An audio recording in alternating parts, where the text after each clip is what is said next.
People, make sure that you go ahead and check out the Beeline Entertainment Stuff and Things shop. We got all merchandise that you're looking for. Everything to promote the show. That's right, from hats to glasses to cups to sweatshirts to t-shirts, you name it. Boys, girls, babies, whoever wants to show off that they love watching the Beeline Entertainment LLC. We can't wait to see you in your brand new gear. Come on and check it out today. Let's go! That's right. Yo, check it out, guys. It is another episode of the Beeline Web Show Tuesday night. We in the building, baby. Behind the mic, doing it right. I'm going to stop rhyming because I don't got time to think about that right now. Yo, guys, what up, man? Very happy to see you guys again. Thank you for joining us. We have a show today. We're going to do a fellas talk. It's one of our fellas talk. If you know the show, we've done these all throughout the show. Actually, started out from the very beginning. Then we had a couple in between, and now we're going to be doing, I think this is the fifth one. But we had a couple cancellations, man. We were going to have like a panel discussion, and we're going to talk about it, bro. We're definitely going to talk about it a little bit. But yeah, we kind of going to just have people on. We're going to talk some stuff.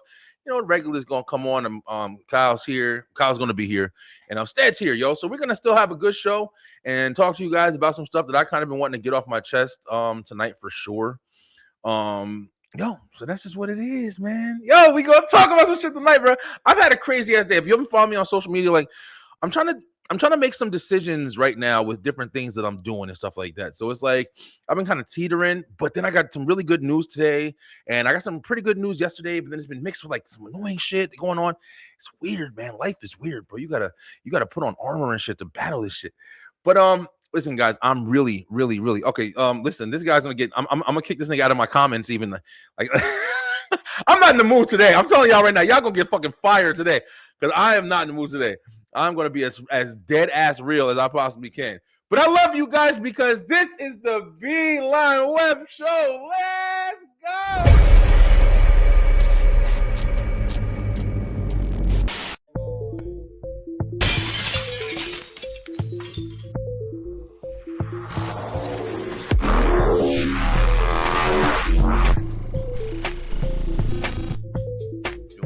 Let me check that out. There's one person that liked you. These are conversations that I've definitely thought out for a second. And you were talking to the damn bounties, and every time you man. Yeah, man. Yeah, man. Hey, boy. Yeah, thank you, bro. That's a big difference.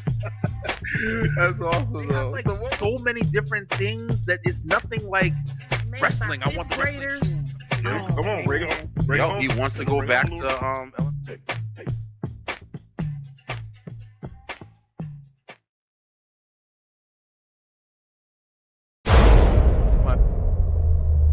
my Facebook family. I do apologize. I'm not too sure why it didn't automatically connect me to you, but I am on with you now. We fixed the problem, I believe, or I may not be. I don't know. Like I said, today's one of them days, bro. We're going to just rock and just keep going with it. But listen, I'm not alone right now. We're going to go on a rant. We're going to talk some shit tonight. We're going to freely talk some shit. Let's vent. Let's vent tonight. Let's do that on the web show. Fellas, talk vent night. But we got my man. He came back. He's killing it with the podcast. Now I'm seeing him every single day. He's on and making his business known to everybody. So let's talk about it with my man, DJ Steady. Are you ready? What up, Steady? What's good, my brother? What's happening? Chilling, man. Just making it happen, bro. You heard me over here. I vented on the intro. You know I'm going through some shit. First, your bust pipes. I just said it on the morning show. It's gonna do two things. It's gonna bust pipes, so it's gonna make diamonds. And I feel like you ready to bust some pipes. Bro, listen, I mean, it's just weird. We're gonna talk about Facebook is back up and running. I don't know if Facebook's going on, but yeah, my StreamYard's been acting up a little bit lately. But man, it's a lot that goes into putting this show together. Isn't that one of the things you noticed, like when you first started doing the podcasting stuff? Like, didn't you just think you was gonna get on this thing and just put a camera on? And it's crazy because some people do it, right. But you just get on there and just put a camera on and just record something and then try to go ahead and live life with everything working right for you. Man, I thought that was gonna be that easy, wouldn't it? Work, dream deferred. Yeah, man, yeah. But Stead, definitely glad to have you. And of course, listen, it wouldn't be a show without this guy at this point, man. He's been on. I appreciate him every single show he comes on, his opinions, his viewpoints, and everything he's about. My man, Kyle. Eric, what up, Kyle? What's good, guys? Chilling, man. What's happening with you, my brother? Man. I'm all right, bro. How you doing? I'm blessed, man. Can't complain. Yep. Same Excellent. here. Same here. I can complain, and I am going to complain, but I'm still blessed. Though. I'm still happy, yo. Hey, what's good? Shout out to Dirt Boy 44. All right, guys, what's your favorite movie? All right, hey, listen, I'm down for that. You want to talk about favorite movies right off the right off the bat for me? My favorite movie, one of my favorite movies. There's way too many to just like clarify. One of my favorite movies is Bad Boys. Bad Boys, all three of them, yo. All four Oh, of them. no, all four. I love the Bad Boys series. Bad Boys, if I had to put them in order from my favorites, I would definitely say Bad Boys 2, Bad Boys 1, Bad Boys 4, and then Bad Boys 3. And I would definitely have to say that. But Bad Boys is my favorite. What about you guys? Teenage Mutant Ninja Turtles original 1990. Nice. That's the classic. That's the classic. Yeah. Definitely. What about you, Sted? I'm going with the 90s Mortal Kombat. Whoa, 95 Mortal Kombat? All right, Yes, sir. all right, not bad, not bad. Hey, Dirty Boy, you got to hit us up with what's your favorite movie, bro? And thank you so much for liking in the comments. Please go ahead and subscribe. We appreciate the activeness on the channel. Hey, guys, as a matter of fact, I pulled everybody in the room before I said, if you haven't already, make sure that you like, make sure that you share, and subscribe to the channel on YouTube. We have a whole bunch of content over there. Hit that bell button for the notification for when we're coming on. When are we coming on, you ask? Oh, let me tell you. Tuesday nights, 9 o'clock p.m. Eastern time, we will be right here for the Beeline Web Show. And then if you're a wrestling fan, we have Straight Through the Ropes Wrestle Talk, where on Wrestle Talk is what we do Wednesday nights. That's at 9 o'clock p.m. Eastern. That's with the STR Nation, baby. It might be me. It might be Slim. It might be Lay. It might be Brandon. It might be Stan. He watches wrestling. We got a whole bunch of people that come on there and talk wrestling with us or join us. But on Thursday nights, for sure, there's something that me and Kyle Eric do. That is the Beeline Entertainment Show. And that's where we talk things like our favorite movies and different movies that we've watched. We have a watch list. We have a top 5. And we have a whole bunch of other stuff that we've actually just added to the show. It's a lot of fun.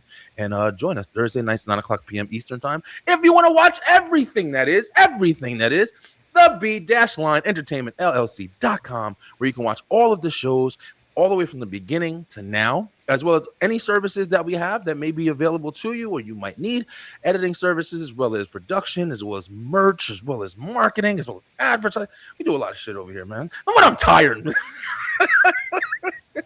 we're doing a lot. But guys, what's going on, y'all? How y'all day been? Everybody been good? Yes, Time's sir. been going by fast, bro. It's already the end of January.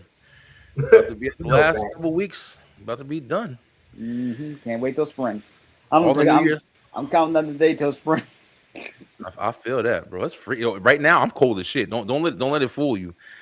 I had to wash my hoodie, so I didn't have it. But yeah, it's been in Georgia. It's been cold as shit for these last couple of days, man.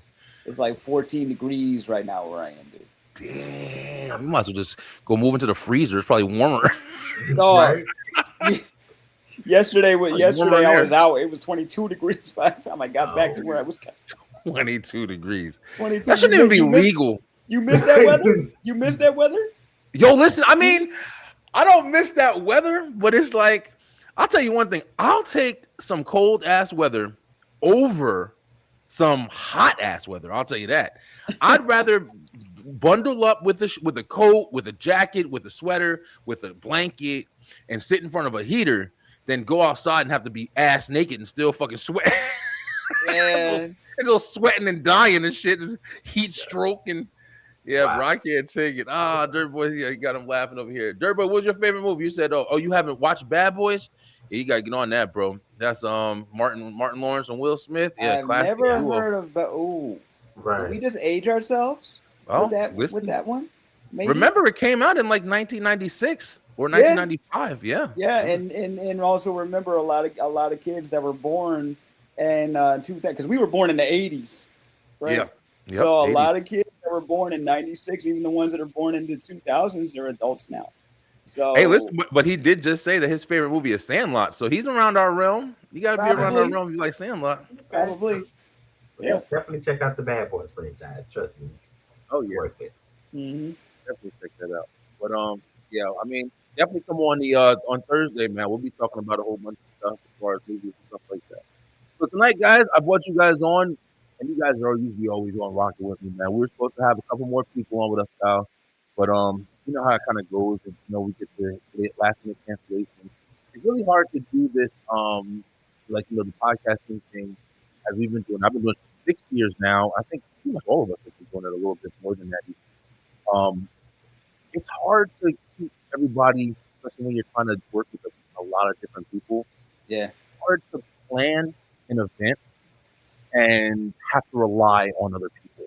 Not that people aren't reliable, but it's just that I think time isn't reliable. You know what I mean? Like it's difficult to try to schedule something with an open knowledge of like, oh, I'll be ready, I'll be available. Then somebody falls asleep, or somebody gets a flat tire, or somebody like their boss yells at them at work, and you know what I'm saying? Like it happens, bro.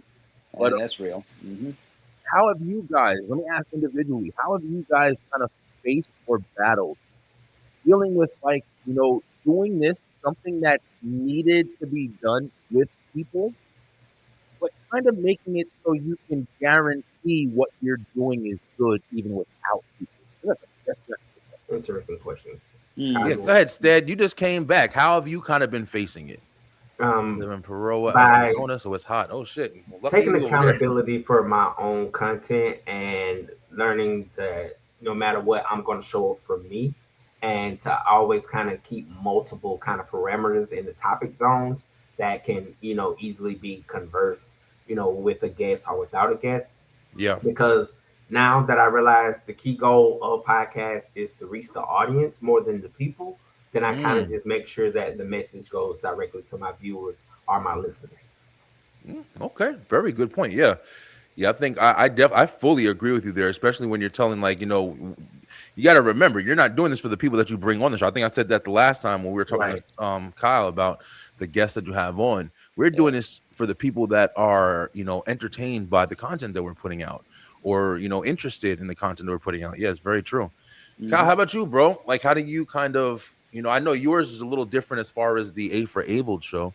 Yeah. But, yeah, that's a bit. You know what? That's a kind of a loaded question for me, because there have been times where I've taken years off and then had to basically redo everything I was doing, because I lost my lost my motivation. You know what I'm saying? I was too caught up in numbers. I was too caught up in analytics. I was too caught up in all of that other stuff that matters, but it shouldn't be the only. I was too caught up in the algorithm. I was too caught up in all of that stuff. Like, yeah, it's important to a certain extent, but that's not the reason I do it, especially not with the stuff I talk about. You know what I mean? I definitely understand that. Yeah, your podcast, you actually talk about some real, it's usually topical with certain, guests that have situations going on, or they're talking about something specific.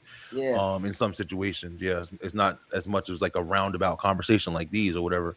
Well, my on the brain stuff was more like that. It was very casual, very round table. At one point, I just had one microphone and we all just yelled into it. That was that was it. I had I still got it. My first microphone is original Yeti mic, right? Yeah, you started off strong, bro. I actually still have my first mic too. I had a USB mic when I first started. My dad hooked me up with it one Christmas, right? Because my parents have always been really supportive of this, So my dad hooked me up with the Yeti. I made sure I use that thing every time I did a broadcast or whatever for a year. Until this day, I still use it. You know what I'm saying? So, what are you using now? Because your sounds really good, but you don't have a microphone. Are you just using your laptop or your phone? I'm using these. I'm just using these headphones. These are iJoy. These are iJoy headphones, right? Primarily, like I use these as a last ditch effort, because my speakers on my laptop kind of, one of them kind of blew. So what am I going to do? And then I had my other mics, and I got other USB mics and LXR. No, I'm not obsessed. So right now I'm using this until I can get an upgrade on my laptop. Gotcha. know? Hey, listen, bro. It sounds good, so it's working for you. Thank you. But yeah, guys, we were gonna come on and there was a couple of topics I was gonna roundtable discuss. Me and you guys can definitely, go over some of the things that we were talking about tonight. But we're mainly just gonna kind of, shoot the breeze or whatever. One thing I've been sitting there seeing, I guess we all got a little bit in common right now, is we're supposed to be talking about the cold, but there's supposed to be this big ass snowstorm coming all the way to Texas, all the way to this You would say side. Texas first, huh? Well, I guess because they usually don't snow over there. I guess people are like talking about it really hard right now. And plus, you're a Floridian, so you've only seen snow like a couple times in your life. Exactly. So it is That's right. captivating for me every time it happens. Yeah. Snow and storms. I think I've said it on here, bro. But it's something about storms that I love, man. It's just it kind of puts you back in perspective, yo. Those big events, and as long as your house doesn't like blow away or anybody dies or anything, Yeah. like Absolutely. it puts everything. You can be having a bad day and all this stuff is going on or whatever, but then it's like a thunderstorm hits and you hear that big boom, and it's just like you looking around like, damn, it's amazing. Like, how the fuck is that? Like, if anything like that big ever comes over here, like we're just wiped away. And you just listen to it, and it's just like it puts you back in like your regular position. Like, oh, everything's so big. No, it isn't. You're dealing with small fry shit. Like, this is real. Like, No, that's the truth. We gotta be able to weather the storm, both mentally and physically. Yeah, for sure, man.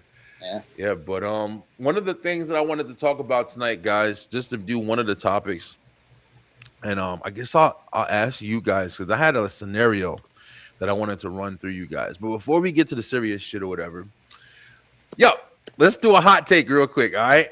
And it's more like a topic. If you have a plate of wings, you go to the store, you get a plate of wings, all right? Sit in front of you, the people say, hey, what sauce do you want? Let's start with Stead. Stead, you got them wings in front of you, them wings is looking good. You like, what sauce is you picking? Like 9 times out of 10. 9 times out of 10, I'm going with Louisiana hot sauce. Just hot sauce? Okay, so you're more like you like hot wings, like just straight up hot wings when you go to wing spot? Yeah, I'm a hot wing guy. Give me some garlic, lemon pepper. You know what I'm saying? Put that blue cheese on there or some ranch. I can do both. Okay. There you go. Okay. All right. That's what I was looking for too. Because being in Georgia, like of course we had wings and stuff like that up north. But like Kyle knows, like up north is more pizza, Chinese food. Oh, definitely. Subs, diners. You know what I'm saying? Yep. Yeah, that's more like the up north thing. And yeah, you can get wings from a lot of different places, but in the South, you got legit wing spots just all over, bro. And they're just all named something in the street. You got Macklin Wings or Boulevard Wings or something. And it's just like there's 70 of them.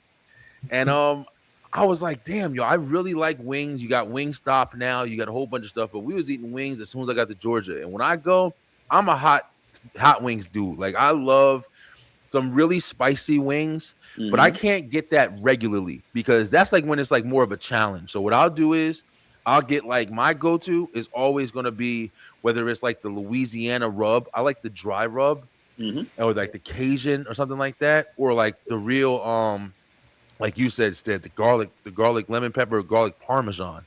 I love them shits, bro. Publix makes really good garlic Parmesan wings. And the supermarket Publix if you're around there. And I'm so glad I already ate. You wasn't expecting that, right? Had the lemon pepper. Hello. Lemon peppers for you, Kyle?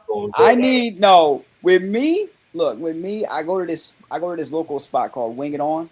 Okay. Right? And Wing It On. Yeah, it's called Wing It On. And they hooked me up with some nice mild spiced wings and some ranch. If it's either ranch or blue cheese for me. Blue cheese, I'm kind of blue cheese over ranch. Me too. You know what I mean? Yeah. But I like both. But I'm a bit more of a blue cheese guy. I love blue cheese. There's a blue cheese dressing in the store because if you ever notice, how the fuck did we get here? Well, let's talk about it. This is what fellas would talk about on the Tuesday night. Right? Actually, this does feel like this. Fellas talk, right? Some real shit. But there's when you go to the store, especially to get something like salad dressing, Yeah. you got to be careful of the brand, yo. Because one big thing that I'm Please talk noticing, about it. I'm telling you, yo, I'll go and I get, especially when you get on your health kick and you're like, all right, fuck it, I got to get me some salad. I got to start eating a little better. So I want a good salad dressing. So I'll eat more salad. And then I'll go and get some great value salad dressing. That shit tastes like they sprinkle a little bit of flavor on some milk and cream. And that's it. A little ranch, a little whatever, blue cheese. No chunks of blue cheese. It's just flavor. And I'm like, what the fuck am I eating right now, bro? Yeah, you might as well do it yourself. Yeah, for real. Yeah. But then there's the other. Now you get into the aisle with the condiments, and you got the salad dressing, right? And they got a couple of good choices. But the real salad dressing is where the vegetables is at. If you get that section where the vegetables in the jars, and that shit like $9 a bottle. Let me tell you something right now. Yeah. You know what I'm talking about, Stan? Oh my god. Man, bro. it changes your life, bro. It is so good, yo. Man, I got some Kraft blue cheese. Like when I wanted some hot wings, and I got Kraft. And for the life of me, you know, blue cheese supposed to taste creamy, it's supposed to be smooth. I don't know what it is about this Kraft brand. I don't know if it was expired and they just still put it out. But every time I tasted it, it tasted like acrylic nail polish. Like it was not, dude, it bro, bro, that's a sign. Don't eat it. Don't, bro. You know, I was thinking maybe my taste buds are tripping. So I was like, okay, let me try it again. Nah, I'm still getting the same result. And I'm like, the expiration date went up. It's like, for now on, go back to the original brand. Kraft can no longer be welcomed in my house. I'm trying to tell you. Yeah, if you want a good selection, there's one. Damn, I wish I knew the name of the one I'm talking about. It's like a jar and it's got like a blue top, and it doesn't have a squirt bottle or anything like that. You got to dip a spoon in there and get it out. That's some of the best shit. I'm gonna try to find it in a minute. But also if you go in the aisle, if you're in the condiments aisle with all the salad dressing, if you get Ken's is really good. Ken's Steakhouse salad dressing. They have like a really good honey mustard. They got a good Caesar. Yeah, bro. Them shit is the honey mustard. They good, bro. I love it. I love it. Nothing like we did top 5 favorite sauces. We did. Yeah, on the same lineup too. Yep. Yeah, man. But I don't even know. But on wings, yeah, I love having a nice, good, chunky blue cheese, bro. I want thick, fat chunks of blue cheese in my shit. And with some hot wings, and you got to have that carrot and celery with it. I love it. I eat it. I got the thing where I love eating like the savory, like whether it be chicken or whatever, and then eating like a crisp vegetable with it, bro. To just wash it like a cucumber or some green leafy crispy lettuce. Yeah, that shit is so good, bro. Fuck fries and all that shit. I'm proud of you, bro. That means you done really changed your diet. Look at you working on that. I'm in the 40s. That's a I'm in my 40s club type of I'm telling you, tired of being in pain over some bull. Yo, there's another good point. I guess we just talking fellas shit tonight. It's so weird. It's so weird. The differences that you notice from making small changes at this age, bro. Yeah. There are times where let me tell you something. Last night was a weird it's kind of just transferred over to today. But last night was a weird night. Me and my family went out. We got my wife some shopping and stuff like that. And I got teenagers, man. So it's just fucking hot and cold in this house all the time. But I got pissed off, bro, and I was frustrated and I was just done with the night. And I drove and I went to Burger King. We were at a damn store right next to a Burger King, and I was pulling out and I was like, man, I'm about to get me a fucking Texas double Whopper. I haven't had one in a while.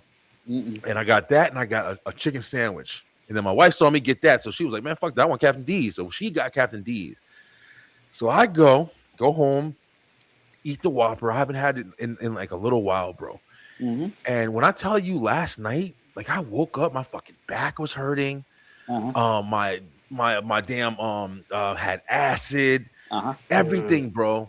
And I haven't really been dealing with that much because I still been eating like a couple of things here and there, but I've been really paying attention to my diet. But do y'all have that too? Like where you got like Yeah. Before you can, of course, like when you're younger, but I'm saying like not even that many years ago, it's like I can eat something and be like, oh, I don't feel too good from it. But now it's like that shit just destroys me. Man, my mother's a health coach, right? Okay. Mm, So my mother's a health coach. So she looks up stuff and researches things all the time. yeah. And when she but before she became a health coach, what kind of sent her on that path was she became anemic, and she had all this mucus and stuff like that, and she decided Mm, she had to change. My mother used to eat she would tell you she used to eat cheese by herself, like just cheese, crackers, stuff like that. And my mother's not big. She like, she good. like, but she would eat all this stuff like by herself. She would try to she stopped eating red meat like back in the 80s before I was born. We grew up on turkey dogs, turkey Yeah. sausages, turkey bacon, and occasionally we would get the pork in there. When she started dating my stepdad, one day he's over for lunch, and he was a carnivore, right? So Mm, she made him a turkey burger. He thought it was beef, so he was like, "I knew you liked the good stuff. I knew it." And she's like, "That's turkey." that's It's like, turkey, "What? bro. You tricked me." You know what I'm saying? Tricked me. But one day she just wasn't feeling well. All this stuff was happening. She found out she was anemic, and she had to and she decided to change not just her diet but her lifestyle. Yeah. So and she's always experimenting with stuff. She thinks food is boring, so it's like she'll come up with different recipes and stuff, and stuff like that. Yeah. And me and my stepdad will be her test subjects. Well, Mm, more me than him. You know what I'm saying? I'm willing to try it most like a good chunk of the time. And I've yeah. incorporated it into the way I live my life now. Like, yeah, I still have the junk food. I'm a chocoholic, but I'm trying to cut down. I stopped drinking soda. Like Yeah. I very rarely do I drink soda now. Yeah. Me I'm too. That's an easy stop too for me. Like, so Oh, it took me forever. It one of took the me easiest forever. things for me was drinks, bro. Drinks for me, Yeah. I can just drink water, but I think I showed y'all like those Waterloo. Though I'm a seltzer guy. I Yeah. actually don't mind the taste of seltzer water. I like it, and it's Mm, the most carbonated drinks that you can drink outside of like beer and shit. Um, mm, so it was easy for me to take that and replace soda. So it's like I even like it more because I don't like real sugary shit, man. After I drink something and it's like it's too much sugar, like Kool-Aid and stuff I like it, but yeah. I can't constantly drink that shit because it takes me out, bro. I feel like Because now yeah, it feels a little weird. Like, yeah, you're still used to it, but because you're older, your Self body aware. reacts to it differently. Like I Yeah, your self noticed, awareness mm, is different now, man. It's crazy. yeah, yeah, I noticed that if certain things I don't eat for like a week or whatever, I used to wake up with a stuffy nose every night. You know what I mean? yeah, For I real. used to wake up with a stuffy nose and a little bit of and a little bit of mucus in my throat, but it very rarely happens anymore because I don't eat the same. yeah, Um, yeah. yeah. Well, I'm on that damn journey too. How about you, Stead? Like have you noticed like different things like as you've gotten older and like where it's just like, hey, listen, I'm starting to notice like, hey, I did this different. Now I feel different. Or I ate Yeah. this and now I feel different. You know what I'm saying? Energy levels have been different, especially since I'm primarily more of a sit Yeah. type person in my condition. But like Mm, when I do stuff like having more steamed vegetables, you know yeah. what I'm Mm, saying? Most of my food is done in a crock pot, so it's more like baked and broiled style there as you go. opposed to Yeah. traditional fried. Like maybe a couple times during the week, I might do what they call those cheat days and be like, okay, I'm gonna do this and I'm gonna eat this. But like you say, that sluggish feeling Yeah. piling up. Like I was just speaking to my relative, my grandma. I was like, I got to the point where I pretty much can eat just one meal a day now, and I'm Yeah. satisfied. I don't want all that junk and all this piled up no more. Yeah. Yeah. And that's the best, bro. Willpower. That is will. Yeah. You That is hear me? that is willpower, dude. You Usually, know what? I gotta have breakfast, lunch, and dinner. But there are times where I will skip a meal and I'll be okay. You Yeah. know. Yeah. Yeah, It kind of becomes just like it just becomes kind of regular, yo. Because there's days where when I'm telling y'all, bro, like I'm fat now. And Mm, I've always like been heavy, bro. But it's like when I used to be like, earlier in my 20s and shit like that or whatever, and even, in the beginnings of my 30s. And then it's just like I kind of started getting lazy jobs where I wasn't necessarily lazy because doing cable is not fucking lazy, but you still sit around a lot. Like I had a lot of free time. I was going to buffets and just sitting waiting for jobs and just kind of eating and sitting down a lot, more. And then I really wasn't doing too much when I first moved to Georgia, so I was just kind of here. And I was just, when I got off of work, I wasn't going out, I wasn't doing that. I was just home playing a game, watching movies and shit. So it's like that's where I started to gain like all my weight. And then of course getting married, and me and my wife, we're comfortable with each other, we love each other. It's like, whatever, bro. You want to eat? You want to chill? That's what we do. But it's like I used to do so much, bro. And when I tell you to eat, I used to first be able to eat and just be like, what the fuck ever. And I could do small things like, okay, I'm just gonna stop. I'm only gonna drink water. And then as soon as I only drink water, I lose like 6 pounds in like a week. I wouldn't even do shit. Yeah. Just 6 pounds in a week, bro.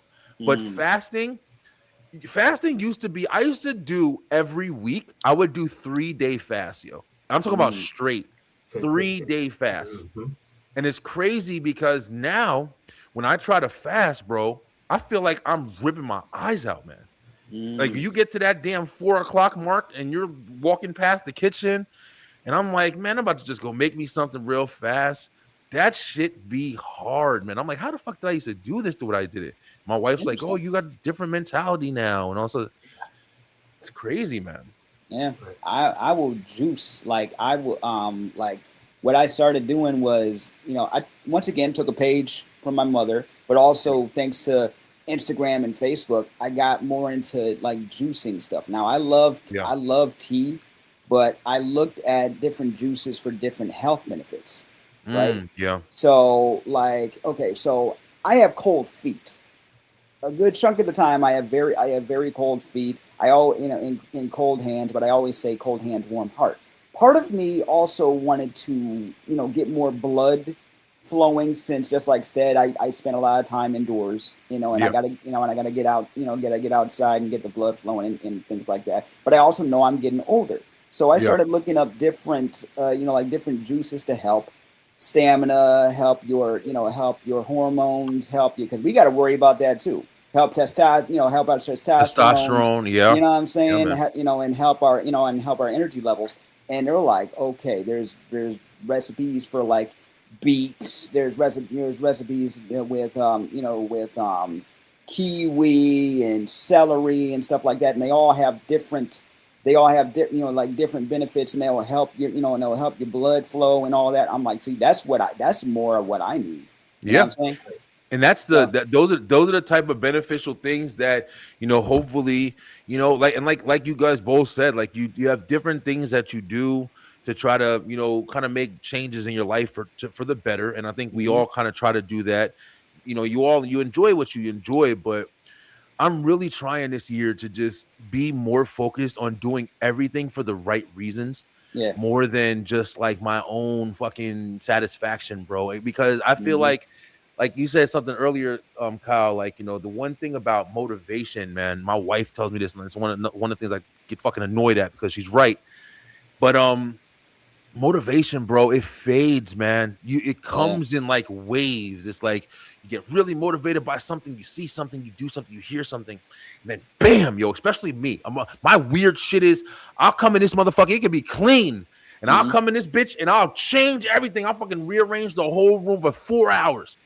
And then when I sit down after doing that, I'm a fucking monster, bro. I'm just everything's all over. I'm making shit. I'm creative. Okay.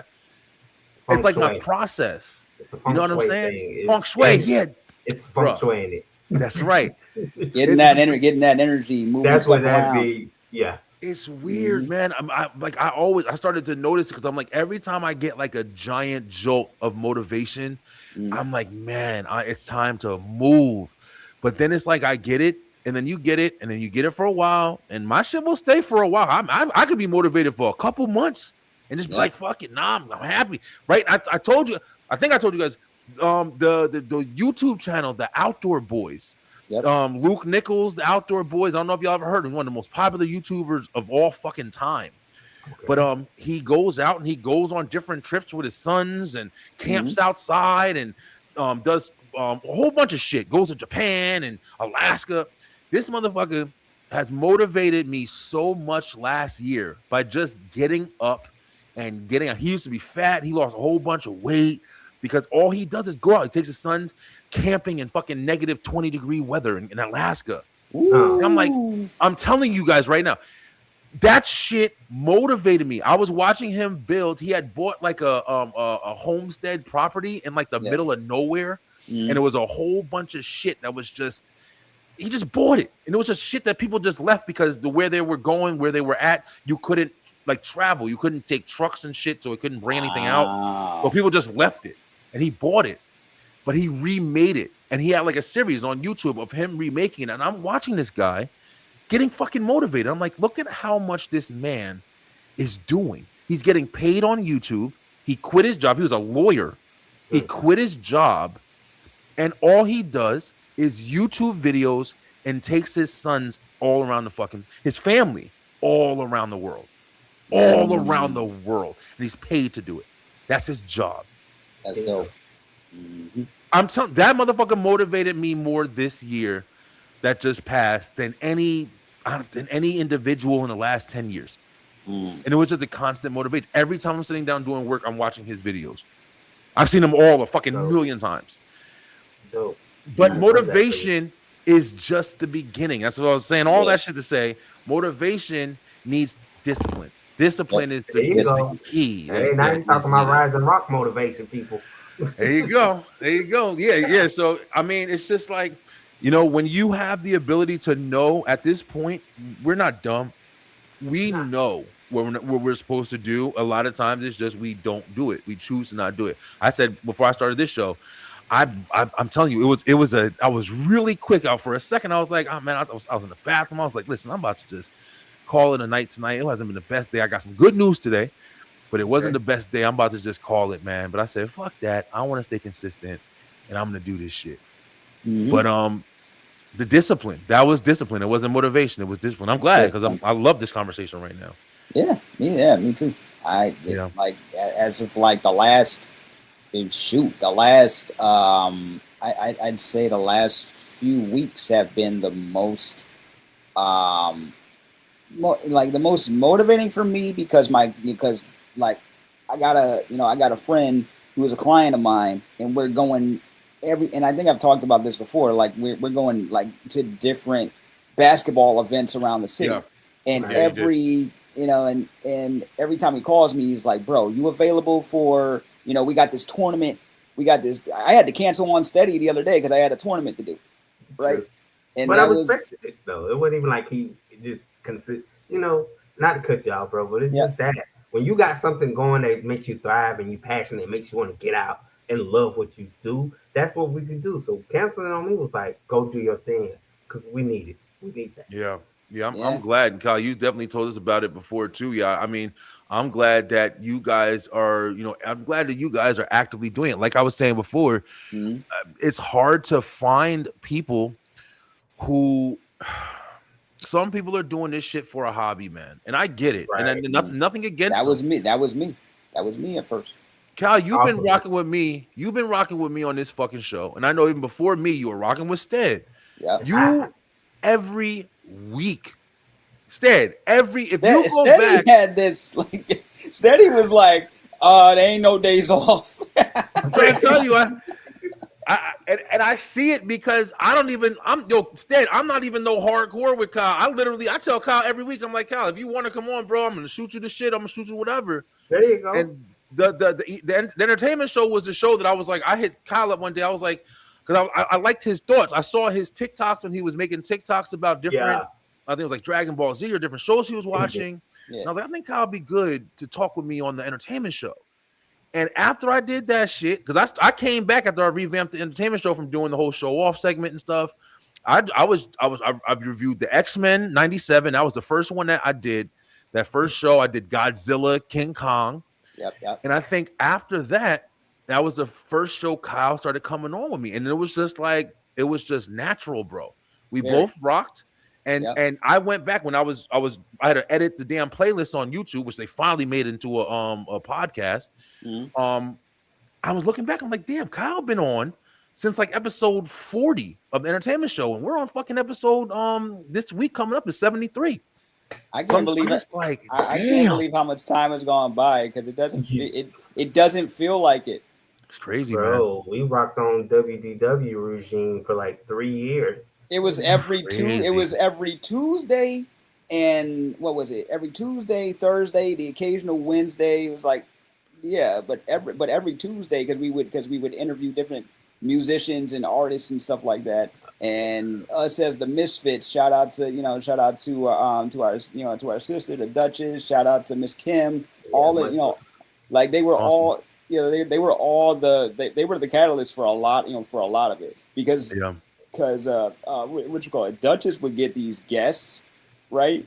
And I'm like, I ain't ever gonna underestimate her. I'm like, whoever she says she's gonna get, she got. But the crazy part was because she was a New Yorker, these were just next door neighbors. These people she spent her entire life around. So to me, getting starstruck and going pandemonium mode, she's like, nah, this is just a regular. That's like my bro. That's like my cousin. And I'm saying, like, you don't understand what it means to somebody like me who's seen this, through television, through radio, stuff like that, got to experience it through family members, and to be connected with them. Like, podcasts has really changed my life. Like, I really feel like I wouldn't have traded for nothing in the world. It's like the best decision I ever made, especially after stepping out of chasing the whole, I wanted to be a hip hop megastar dream. Yeah, picking up podcasts was definitely something. Yeah.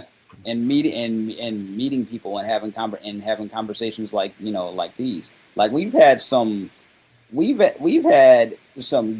conversations and then some really just kind of gut-wrenching, where'd this come from kind of left field, bro. Like just left field. Next thing you know, we talking politics. At one point we talked religion. There was a whole conversation we had where we were talking about relationships, and it was mostly women on the panel.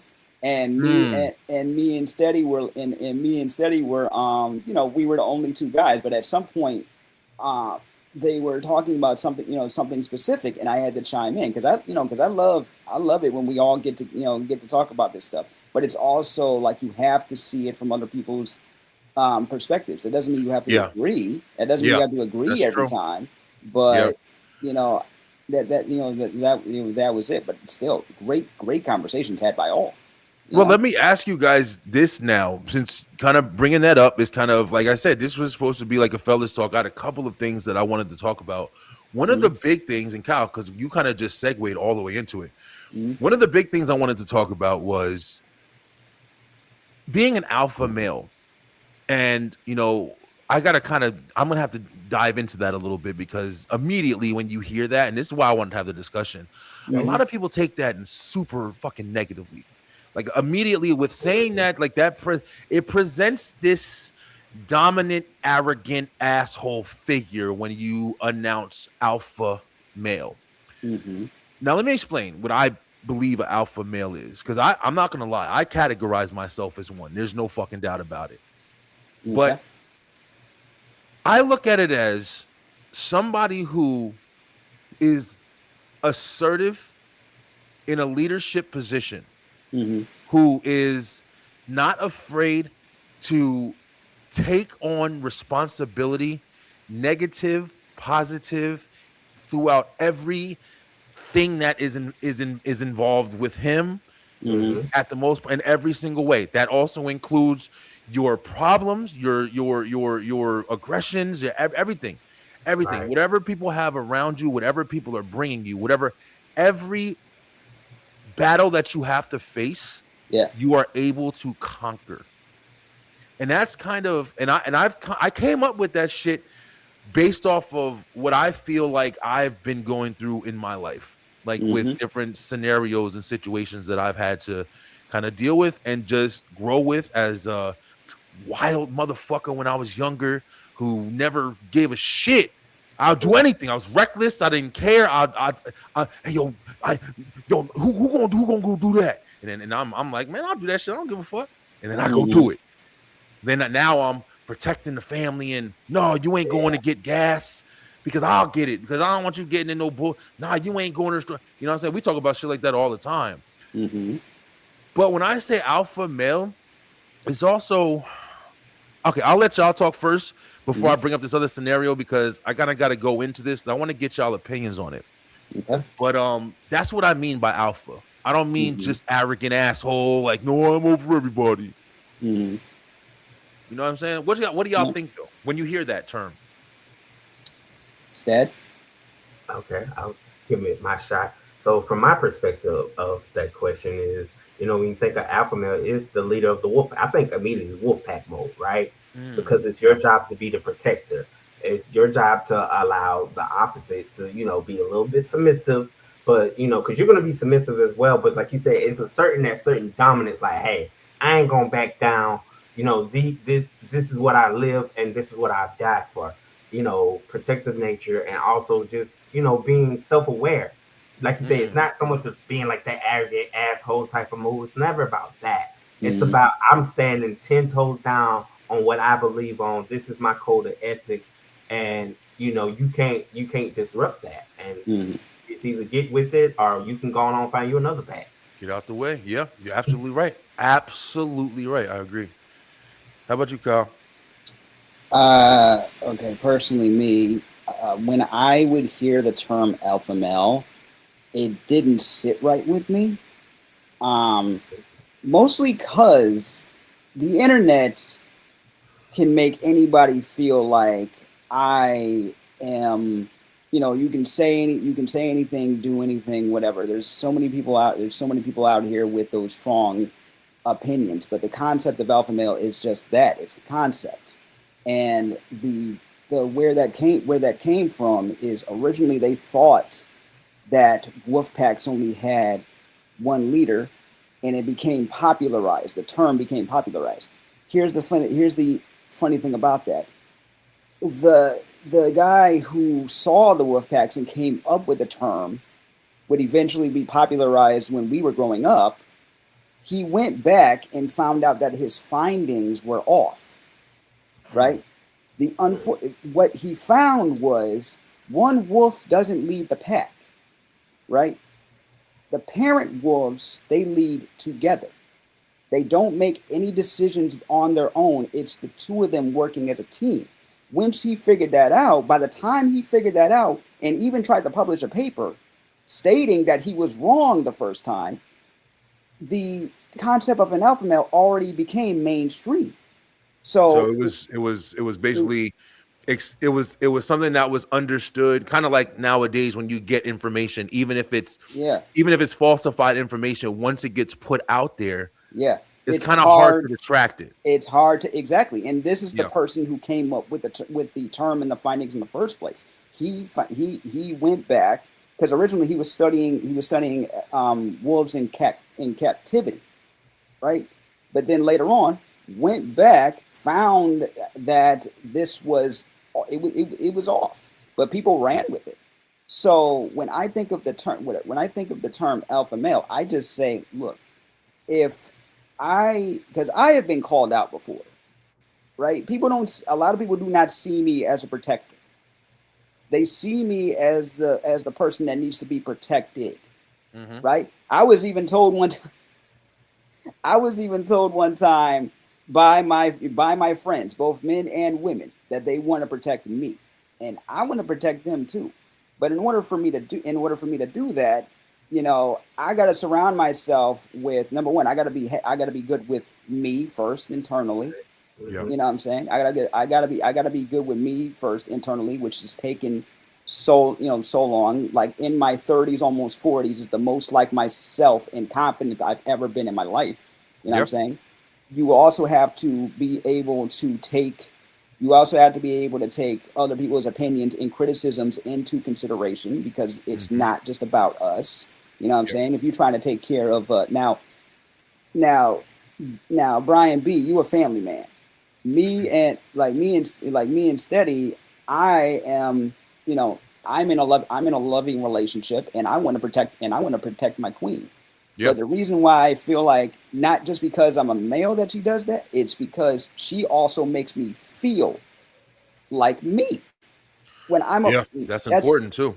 she makes me feel like me. She like she is a queen. I want her every day, babe. I was like, look, you do what makes what makes you happy, whether that's doing art, whether that's playing music, playing video games, going out and feeding the ducks. She also loves to do photography and stuff like that. She's been through a lot herself, and all I want to do is be her safe space. But I would get called a simp, and I'd be like, there are levels to simping, okay? There definitely is. There are levels. It does exist. You know it does exist. There are levels to it. There are levels. Disclaimer, because I realized when Kyle was making his statement, he said me and Steady, and then he went to talking about his lover. He has an actual girlfriend. I just want to clarify that line when he was going on this moment. Yeah. Because I know oftentimes I get taken as a woman, and I don't want that to be somebody read that part and be like me and Steady. Right. They got yeah, but it's like separate that line a little bit. Yeah, but Steady, Steady's living the single life, but I know he'll find his person or persons, whatever he's into. Sir, I am living the what life? Okay, single. Yeah. That's what we're gonna say. We live right now. I can't talk about it. Yeah, but as far as I know, I don't want to be a player no more. That's all I'm saying in response. There you go. Hey, listen, that's where it starts, though. I'll tell you right now. That's when you start realizing that's where you start looking a little differently. But Kyle, I want to jump in. I want to jump into what you're saying, because everything that you're saying, I didn't know about the dogs and all that. I never heard that before. That's where the wolf. That's where the idea of an alpha male came from. They studied wolves and they thought that it was one wolf making the decisions for the pack, the pack leader, and really it was a parental thing. They all were making decisions together. I get that. Okay, be that as it may, let's even with that, whether it's a redacted discovery or just something that was misunderstood, once it was released. At the end of the day, let's be honest. Yep. There still usually is, in most situations, somebody who is, whether it's somebody who is appointed or somebody who is kind of just the leader, somebody who is up front. Now, when I say that, I'm not saying a captain, whatever the fuck you want to call it. Like, it's literally like words and terminologies for it. When I say that doesn't necessarily mean, hey, you're just better than all of us. Because if you remember, like you're saying, a lot of times in teams, bro, even with this team right here, like even with anything you do, you have your positions that are played so the whole machine works. Yep. That's how it is. I tell my wife all the time, like, one thing that she's doing right now is she's able to stay home, be a mom, and because of her skills in typing and reception and all this other stuff she does and researching and everything she's fucking amazing at that I can't do none of really. I'm good at some shit, but nowhere near on her level. She's able to make a living on her own, at her own thing, just doing shit that I can't even fathom to do. So in those areas, I'm nowhere near anything that she brings to the table. I'm weak. You feel me? I'm weak in that. But at the same time, I still am the leader of my house. Now, what the fuck does that mean? This is why I'm trying to bring it up as far as like being an alpha. There's certain things that I guess, and this may be just my opinion. This is how I look at it. Go ahead. There's certain things that at the end of the day, if anything really happens, I know that even my son can grab the baby and run out the house. Yep. Or, do this. And my daughter, she can, get the dog and maybe get what I'm saying? Even my baby can, pick up something and jump out the window and survive or some shit. Yeah. But at the end of the day, I also know that something goes down, I can get everybody out this motherfucker. And maybe even a couple of things that I want to save, take out whoever's in the fucking house and do all of that. And maybe even put out the fire. I know for a fact. Turbo man. That's what I'm talking. But that's what I'm. See, this is shit, bro. This is what I'm saying. Like, it's such a weird thing. And then here's what people can say. How do you know you can do all that? Have I done that? No. Right. Have I done similar shit? Yeah. Without a doubt. Yeah. There's been situations where I've had to make the call. There's been situations where I caught my daughter before I fucking had. There's been certain things that's happened to where I've learned, because like I said, I never was positioned for this role. Like, I had a family growing up and stuff like that. And as far as my father being an alpha, I'll be honest with you, I don't know. I don't know if he was in the same way that I am.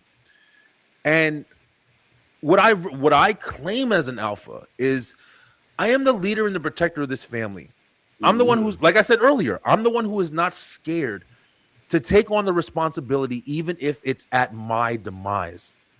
I'm the one who will take the weight of everybody thinking I'm doing wrong if it helps that machine keep motherfucking running. That's the oath. That's the alpha oath that you took upon yourself. But instead, that's what I'm talking about. I saw a couple comments in the thing right now where it's like, I understand the hey, no, not one person is a leader. Yes, one person is. But that doesn't mean that one person is over everybody. It just means that one person has to get the finger pointed at their ass when something goes fucking wrong. They have to claim the responsibility, and they have to be able to take the responsibility successfully so the team can keep moving without the fucking machine going down, bro. Facts. You and your lady's married, correct? Right? Yes. So that is what it is. Under those traditional rules, you become one. So you can say that for both. See, a lot of people get it misconstrued by saying it's that. No, you got to learn. I got you. You got me. There's no behind me. We're together. So we are one unit. As a unit, we make one alpha strongest for alpha team. And there's one motherfucker that has to be the head of that body. And that's what, but that's what I'm saying, bro. It's like, it's a different way to kind of look at it. That's why I wanted to have this discussion, because a lot of times it gets brought up in like a dominant way. Oh, I'm the alpha, so you're under me. Make me a sandwich and all this shit. That's not what a fucking alpha is, yo. Like we were saying, like, as far as like a leader of a pack, before Kyle dropped like the information like about like, hey, that's some bullshit anyway. But there still is, even outside of my family, I am the man, the only man that is representing even my mom, my sister, my nieces. There you go. I'm the only male figure that is in their example, I guess, or whatever the fuck you want to call it. They have like, other things. It's a long story. I'm not gonna get into everything. I'm just trust me on it. Right. No, I'm the only male figure that's represented. So when there is something alpha out the gate, there's no argument, there's no debates, there's no rule of allegiance. You classify that because you are appointed that just by the design that everything has played. It led you there. Like you said, you can't speak on, your father's position for that, but for yourself. And that's what it is. It's a level of confidence over assertion. I feel like it's more of a that. As long as it's not saying it. As long as it's understood, because there are. That's all. Understanding doesn't need explanation. Because seriously, because there are guys out there that will. Now, I also know that this is why communication is key.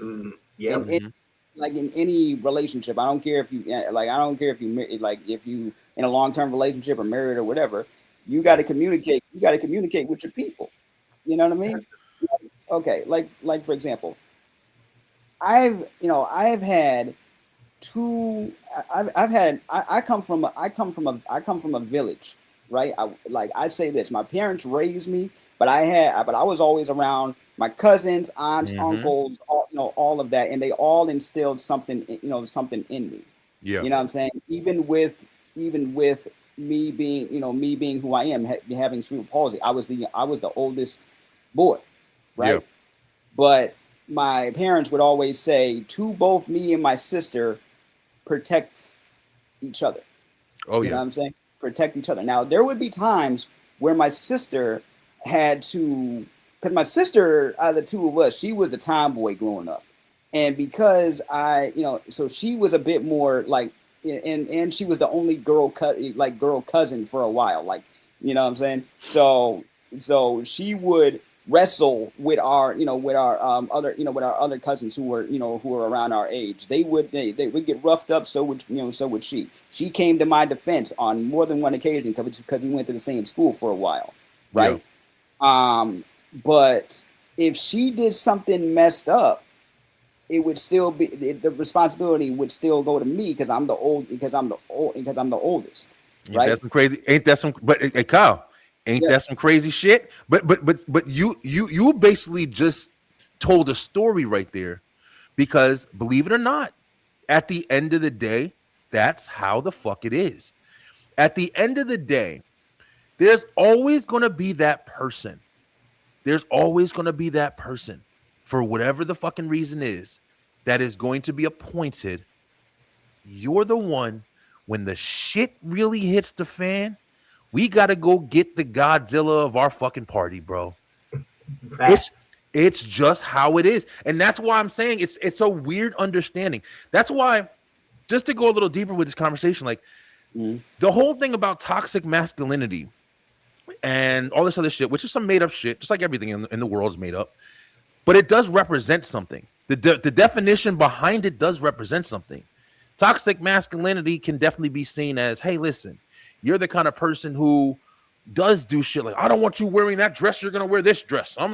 You're not that, but that's not even no longer an alpha male. That's a fucking bully, a dictator, whatever you That want to right call there. it. No, if you got to call something toxic, you're no longer masculine, dude. It's Like, thank you. That's fucking even better of saying it. If you got to, if it is toxic, and I have heard stories of that same. If the relationship is toxic, then I'm not going with this masculine feminine crap. Okay, if you straight up controlling, I agree. you know what I'm saying? I ain't got no time. I ain't got no time for that. I've been around too many people who have been in that situation, guy and girl. You get what I'm saying? Because it's not just a physical thing. It is also a mental thing. Yeah. There have been like I'll tell you a quick story, like real quick. One of my clients is a mental health client. She talks about her podcast talks about going through and getting out of abusive relationships. She was also a survivor of domestic violence. So she dropped some knowledge on her first few episodes. Like, it wasn't illegal to not beat your wife until the 70s. Yeah, that's right. I was like, hold up. I mean, unfortunately, we still have people who feel, who feel differently. But there's a bunch of stories I could tell. But this one person that she interviewed, he admitted to being the abuser, the psychological abuser. He was a husband. Him and his wife been married for years, but he knew the game. He knew how to manipulate situations, including therapy. He knew what to say and do in the middle of a therapy session to make it seem like everything was okay. And then at some point in their relationship, the wife had enough.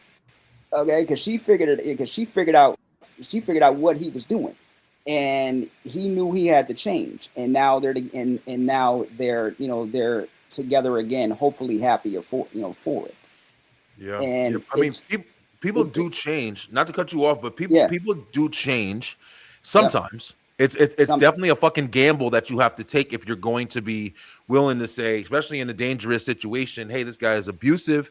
Hey, this person's abusive. Whether it be mentally or physically, you do have to kind of gamble if you want to continue on. Like, hey, listen, I think that there's a possibility that this person can do better. It's worth it for me to stick around and discover whether this is going to keep going, whether this is going to get worse. That's two bads that you got to face, or the thing that you have no idea about, especially at this point until it exists, is this going to get better, or is it going to be good? Worse? Is it like it still baffles me. because even on the opposite spectrum, if you know how like the biggest thing and one of the biggest things in any relationship is trust, right? And what do you have if you don't have trust? You don't really have anything. You're afraid. How in the world are you going to get out of this this situation? And a lot of like a lot of women who have gone through it are not believed at first, and that is that is one of the things that I thought would change by now, but but I guess that was wishful thinking, and then you flip it. Yeah, okay, yeah. Please, because the only reason I'm just saying is because I hear you, and I get it, bro. I hear you keep saying like with women. Yeah, I know, but I have to specify this. I have to specify this first because it does happen to men too. You all good, and because and because we are men, and when they have expectations of us for the fact that we're men. If it happens to us, like say a girlfriend or a wife is beating on us or psychologically manipulating us, and we can't figure out what the deal is, then we don't get believed just on the fact that we're guys. Even my ex-girlfriend admitted to doing that to me, right? And when we finally had we actually had our talk, like lay cards down on the table. We had already been broken up for like 3 years, a lot of resentment, and then one day she calls and we just let everything out, and she says, "I'm sorry for mentally abusing you." And I'm like, what? First off, I had to think of everything that she had said. And I'm like, oh, dang. That's almost some more shit too, though. But especially if you're already broken up. I mean, I guess you could take it for what it is at face value. Yeah. But it's like, don't call me trying to make yourself feel better for some bullshit. Like, if we left it, then leave it the fuck alone. Let me learn my lesson that I learned from you. But you're going to try to re-inject yourself into my life and put me back into an uncomfortable position so you can feel better. Yeah, I also know it's a rare thing. You feel some narcissistic shit, right? Yeah. I also know it's a rare thing, but we became good friends afterwards, believe it or not. Shit happens. But at the same time, it's just like, I understand everything that you're saying because it's true, man. I think that their lines are so blurred with these type of conversations to where you don't know how to categorize anything because everybody just takes one thing and categorizes it as whatever. Whether it's, hey, if you're somebody who's comfortable knowing that he or she, which I'm gonna be honest with you, it's hard for me when I say she, and I'm not saying because I don't believe in strong women in no fucking way, shape, or form, but it's just something different to me, bro, about the position that a man plays and a position that a woman plays in a relationship. It's a different feel. And like I said, it's just from my experience in life. It's not that women belong in the kitchen and men, but nah, motherfuckers can do everything. That's just the physical bullshit. What it comes down to for me is more of the nurturing. I got 4 kids, yo. I got 4 kids. Right. Like you said, Kyle, I was raised pretty much the same way. Like you said, man, we had cousins, we had family all over. We were always spending the night, and I was with my uncles and aunts, with the neighborhood kids, even not even just my family, just kids. Yep. And there's so much that you learn from the drunk dads, from the party dads, from the dads who will take time to cut your hair, from the dads who are in the neighborhood who come out and play with you and play basketball and stop it. Yes. Just there's so many different lessons that you learn, and the lessons that I've seen from women and what they represent, and because of their biological makeups, because of different things, even though everybody's different, you still hold these kind of you still hold this nurturing nature to you because you grow the baby and your body changes and your hormones, and there's whole bunches of balances that just present you in different ways. Can you still be a piece of shit? Of course you can. But can you use the superpowers that you were naturally given to be one of the most beautiful things in the fucking planet? Yeah, for sure. Men, Can we use our strength? Can we use our whatever? Can we use our guidance? Can we use our whatever, testosterone? What the fuck ever? It's not a science class, but I'm just saying, like, literally, do I believe in the positions as far as in a relationship with two couples working together to have a strong foundation for their future upbringing?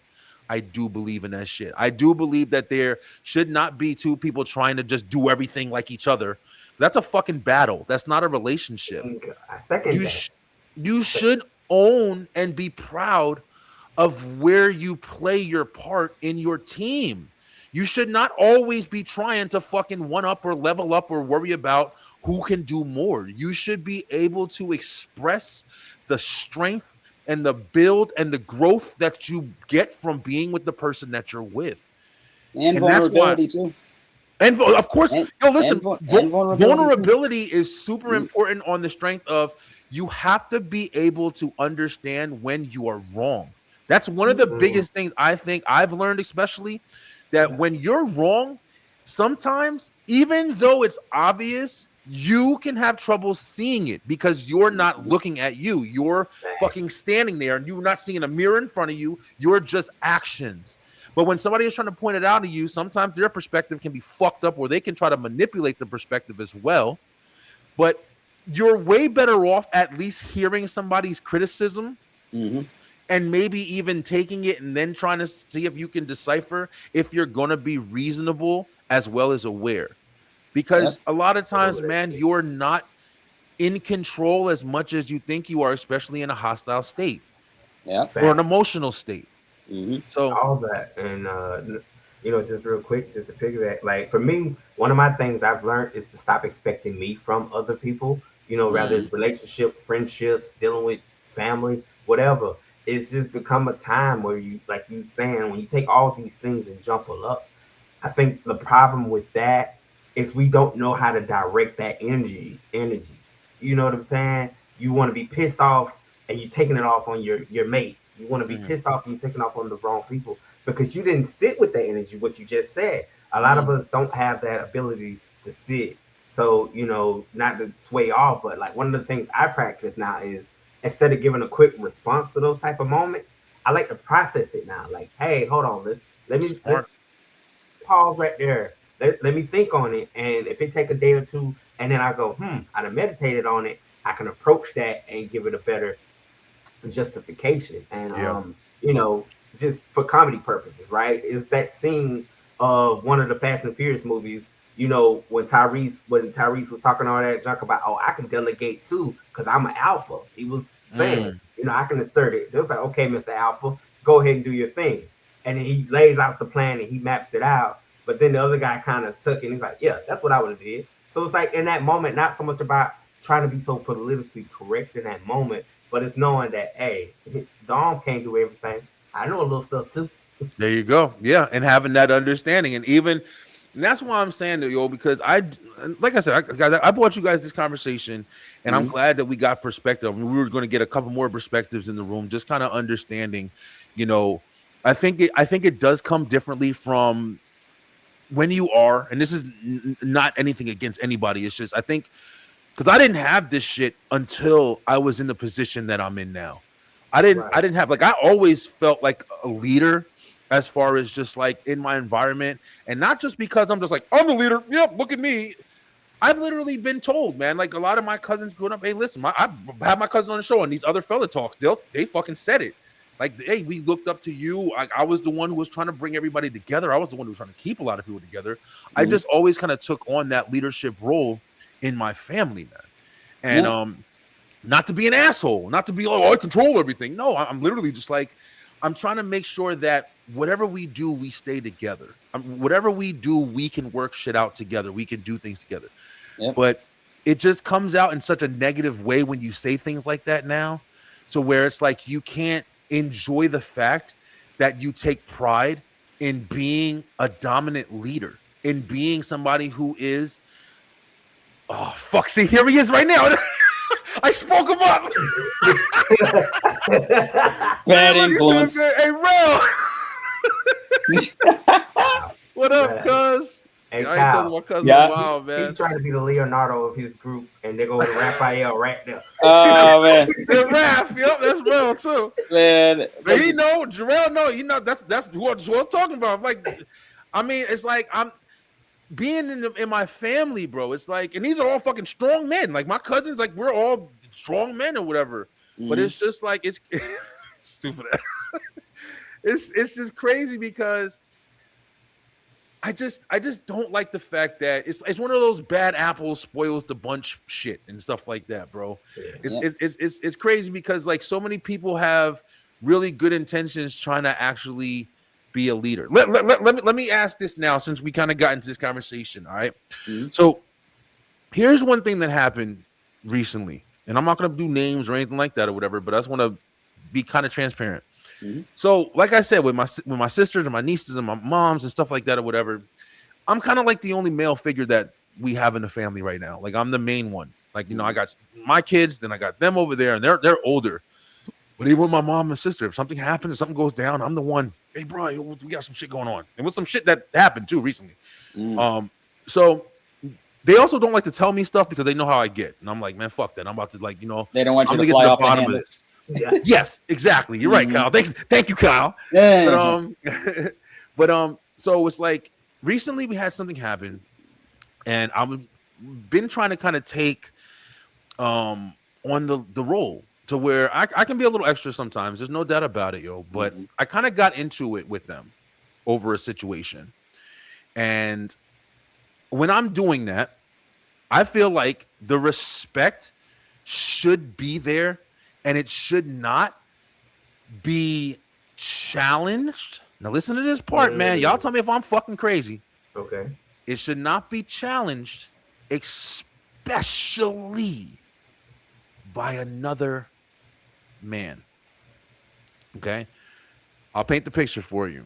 You're in your house with your family, and you're laying down the rules and the law for your house with your family.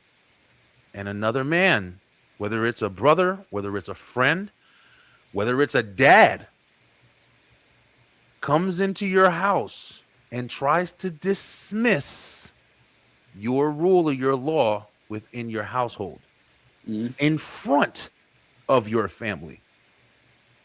Now, how do you guys feel about something like that? If you can speak on it with any kind of advice or just relativity, whatever. Hot heads in that last nigga. That's funny. Oh man. But I think it's very okay. Look. Seriously, it's your house. That's it. Everybody else understands the rules in your house. In my case, it's a little. No, actually, it's not that. I live by myself, right? Yeah. But there have been times where my mom has come in and she's looked around or said something, and stuff has happened, and I have had to tell her no, and she had to and that was the weirdest thing for me because that's my mother. Yeah. You know what I'm saying? It wasn't Right. some random dude or somebody I've only, somebody I only know through whatever. It's not like a cousin or whatever. This is my mother. And at one point I had to tell her no for a situation. And she looked at me. I'm like, Ma, I will handle it. Right. It was something I had to handle involving another cousin of ours who happened to live in my building. Okay. Right. And she said, and she looks at me and she's like, okay, give me the, my cousin had given me a key to their apartment. This is the type of cousin that not everybody trusted. So my mother was like, what you mean she gave you a key? Where the heck is she? Where did she? I'm like, she's right above, she's right above me. And then I'm like, Mom, now look, I know you want to be, because my mother will always be, she considers herself to be Sarabi from the freaking Lion King. Oh, yeah, it seemed like it. It was like mom's like, nah, fuck that. What you talking about? Oh, my mom's from the projects. I hear, nigga. My mom's from the projects. She's one of three. She's the only girl of two with two brothers. You know what I'm saying? Oh, yeah. And she had a mom. and she had a mom that was kind of hood. So MacArthur Park.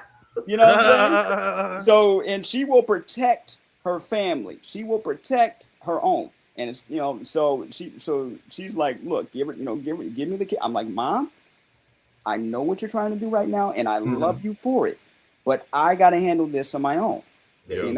I gotta handle this on my own. And she looks at me and she's like, you better call me the next day. I'm like, I'm gonna call you, but I'm gonna handle it, please. Yeah.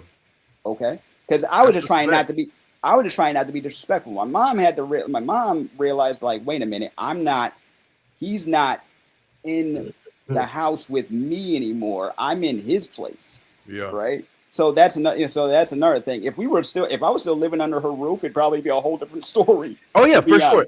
And you want to know something too, Kyle? Also, the other thing is, when you're dealing with, that's another thing. It's like, even if you're not in the house, you know what I'm saying?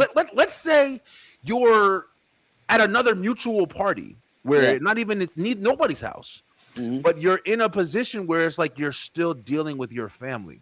That's the shit that's crazy. Yeah, you still have to understand. Or at least I'm not. I want to say no because it's just I feel that strongly on it. You should understand that you should never, especially as a man, as a real man, you should never challenge another man with his family.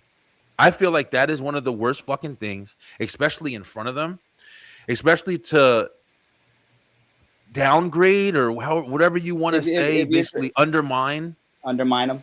Yeah, like basically, like, especially in a position. And I feel like there's some people who don't get that until they experience it. And that's a fucking problem, because if you always have to feel something to understand the effects of it, and you can't even kind of get just a general tone of what happens, from those actions, then a lot of times you are always just going to be a person who has no fucking conception of anything, because you can't always get shot to know it hurts. You have to just know, okay, that might hurt a little bit. Like, I'm going to experience it. I call it leading with that. That's that ego leading tripping syndrome thing. You just straight look around. That's it. Look around. Be more observant. What is that? Man, I've been struggling with that shit a little bit, guys. Like, there was something that happened, and I'm just being honest with it or whatever. It's one of the reasons why I wanted to do this shit. But it was something that happened, and I kind of had that happen to me, yo. And it was something that everybody basically, it's weird, bro. Everybody this is what I mean about being an alpha too. Everybody kind of was against me because of how I handled the situation. Which I admit I could have handled it better. And I apologize to everybody but the person that I feel should apologize to me.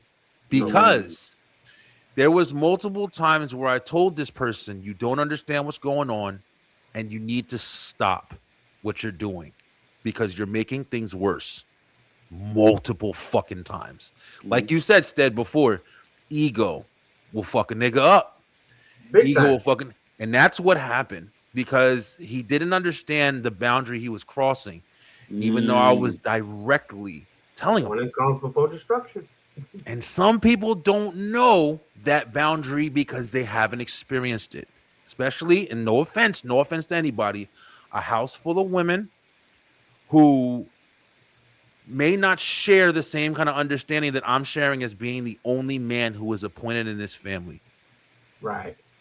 Yeah. I'm talking, and when I say family, I'm talking mother, sister, not fucking, this is my cousin from, 5 people down. I'm talking family. The immediate ones. So.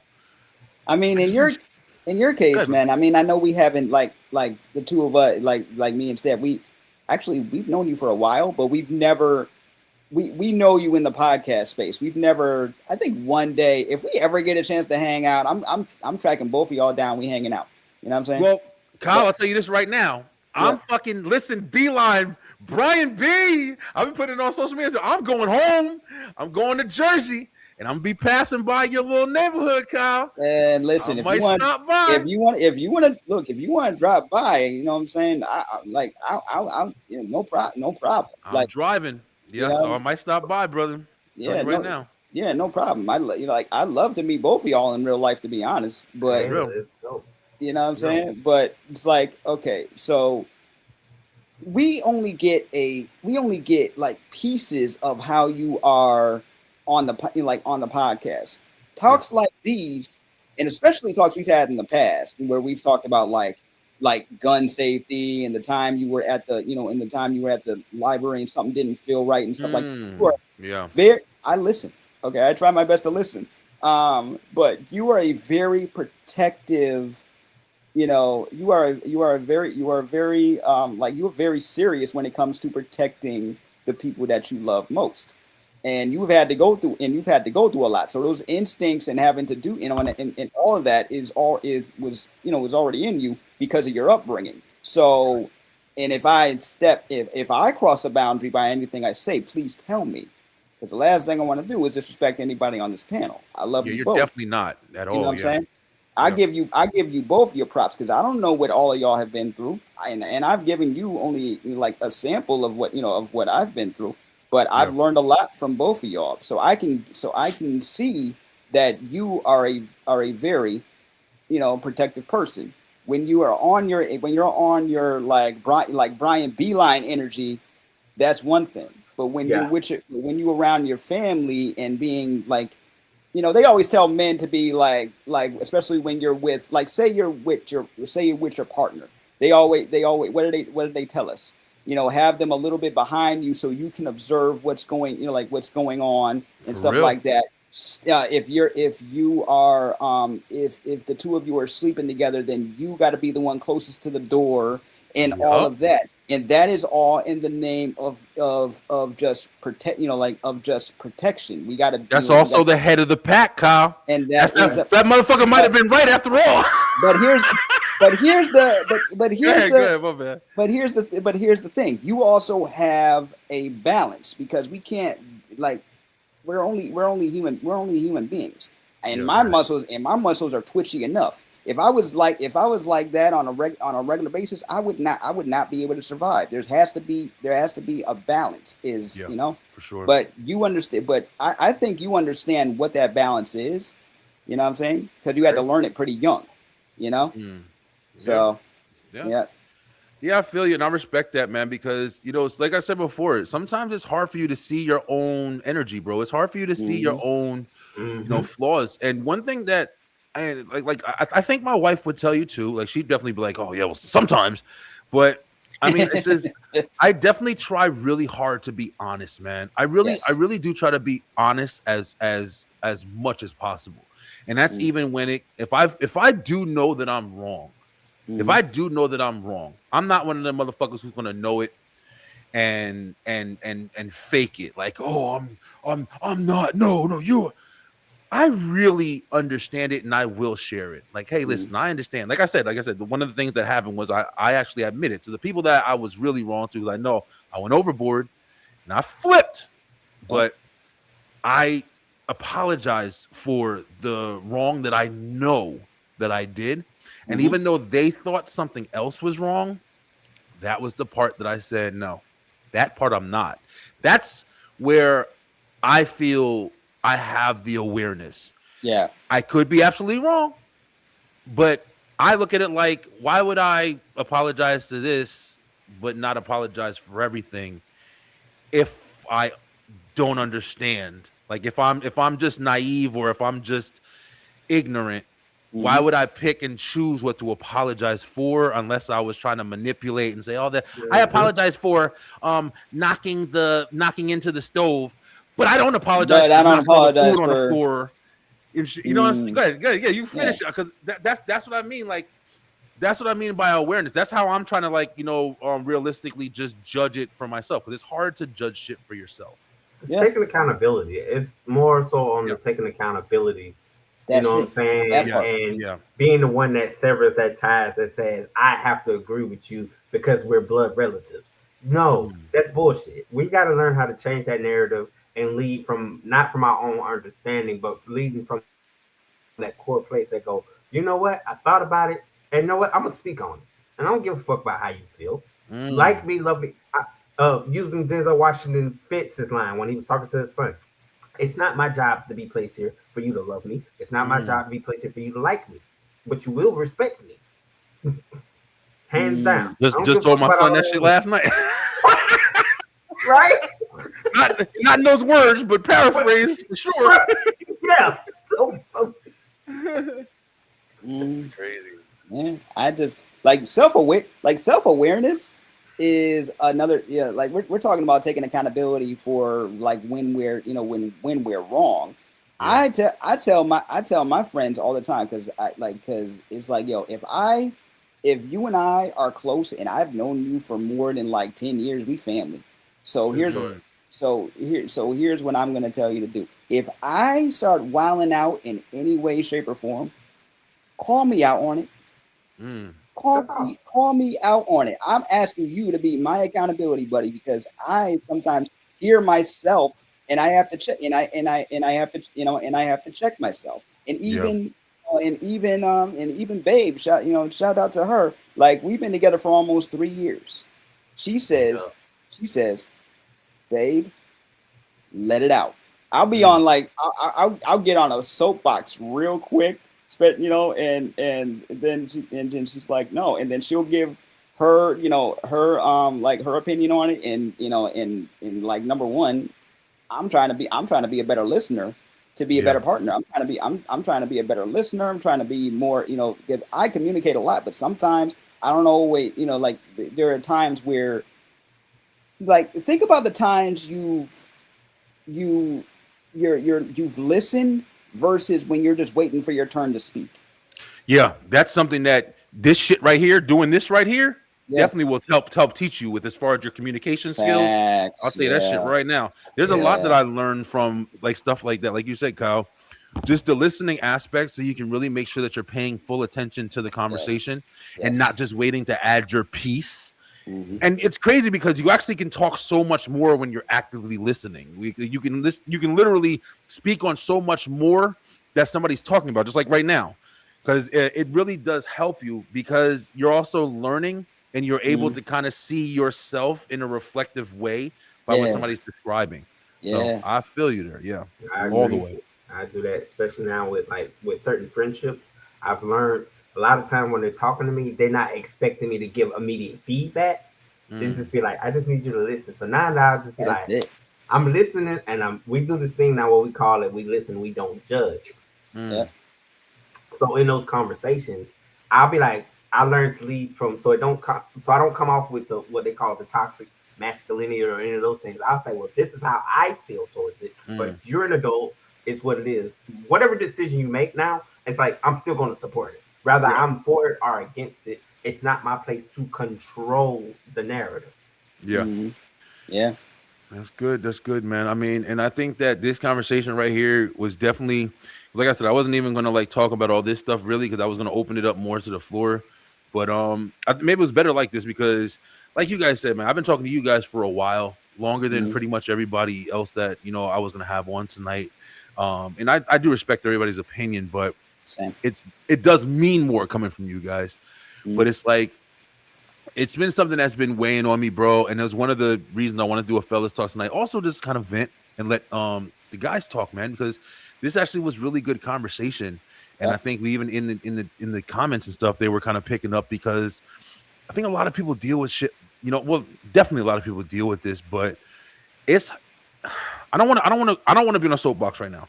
Yeah. But it is hard to be proud of being a strong man right now, it seems, yo.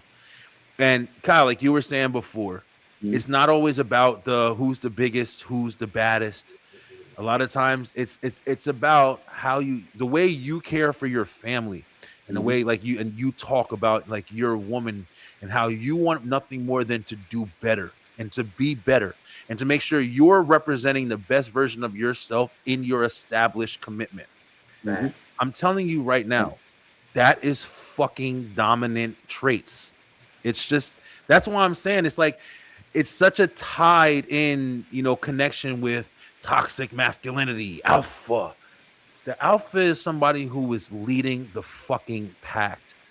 It's not somebody And can who delegate. owns it. It's somebody who leads, who's somebody who's not scared to take charge, who's not scared to take repercussions, who's not scared to None of that. protect and dive on the fucking bomb to protect the group.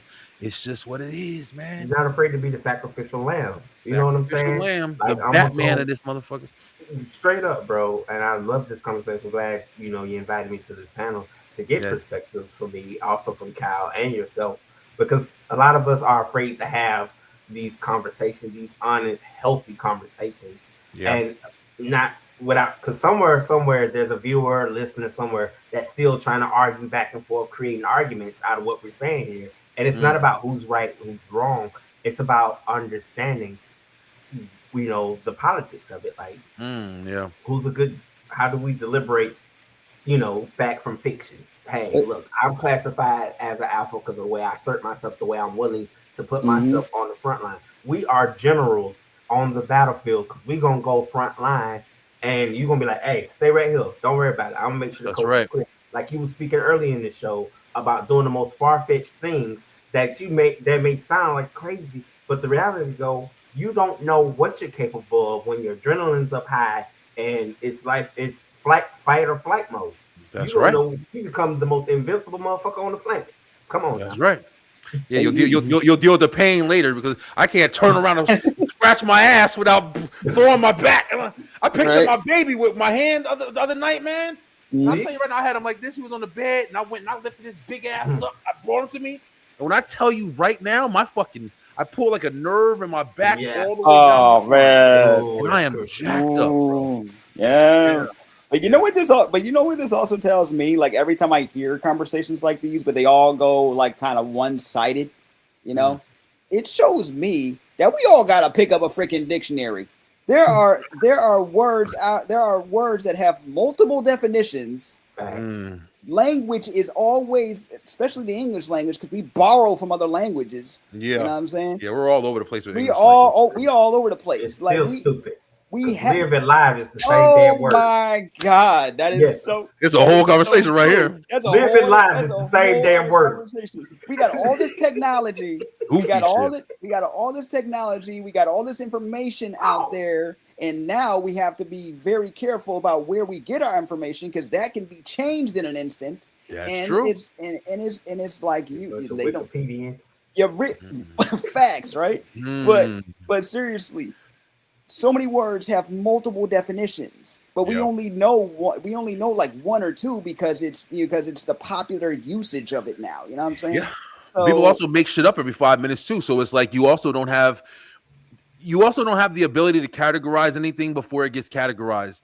So it's like you said before. I forgot who. Can't remember if it was. I think it was Kyle that said it. That you did something and then once it was out there, you couldn't take it back, or you were like it was just out there, something like that. I forgot in the conversation. Right. It was very it was like you something happened where it's like somebody says, "Oh no, the Wolfpack leader guy who did the study." Yeah, he put something out there, and as soon as it was out there, somebody read that motherfucker, and that stuck to this day. He lived just like us. We all fucking heard the same shit. Nobody ever heard of redaction. Nobody ever heard, "Oh no, actually that's not true." Sometimes you get the benefit of 20 years later. Something you heard when you were 14 years old. Like, wait a minute, he's still alive? Like, what he died 20 years ago? Like what? Like what happened? Imagine, and just imagine, because you know how information is being bombarded. We're being bombarded with information every day. Imagine if that information came out now, and I mean like the original study to now. If it came out in the internet days, we'd be done. At least now we can. If we want to, this is why I think we should read more, before they ban all the books, but that's a whole different story. Anyway. Or websites, that's all we got now anyway. We don't got no fucking books anymore. What's a book? I'm reading on my tablet. It's got apps now. I'm reading on my tablet, but watching TikTok or YouTube's. Man, if that dude had a TikTok and he went out and studied the wolf packs then, and then he'd probably be lying and shit. Like because a lot of people they do what they get the bag, and then somebody else would investigate them, and it's like that would be their content, and it's like, oh man, Yeah, Just you never know what to trust, bro. Even back in the day, we know the most honest conversation you can have with anybody on this fucking planet is we don't know what the fuck we talking about. The closest thing that you know of what you're talking, for the most part, at least the 40% that you can kind of factually guarantee, is the experiences that you're kind of going through, that you're learning from, that hurt you, mm, that make you feel some type of compassion, some type of emotion, yeah. whatever. That's really the only factual, substantial evidence that you have of your existence in this fucking planet, bro. You know what you feel, you know what you go through, and sometimes you don't even know that. That's what I'm saying. It's not even 100% on that. But Mm, everything you see can be a lie. Everything you feel can be a lie. And that's the crazy part, bro, because we don't know jack shit. We're just guessing until we're too old to fucking remember the stuff that we learned already, because then we start forgetting it. And then we shitting on ourselves again, and then we get in the grave. And that's how crazy this life is, bro. That's mm, why you have to just experience and hopefully learn fast enough that you don't have to take everything so seriously. You have to be safe and protect your loved ones and try to love as much as you can, and not hate as much as you do, Mm, and live as long as you fucking can, yo. yeah. words. That's what Love I'm it. teaching my kids, bro. And in that note, I think we're gonna close on that because that was good. But guys, listen, I really appreciate you guys coming on tonight, just like every other night, man. It's actually, these shows have been really, really fun. Mm, Even the serious ones we've had. We did the news last week. We had this fellas talk this week. Tomorrow night, guys, listen, we back with Straight to the Ropes Wrestle Talk. 9 o'clock, we're gonna be talking about stuff going on with the Royal Rumble and wrestling and Unreal, the Netflix documentary that's kind of been kind of making rounds today.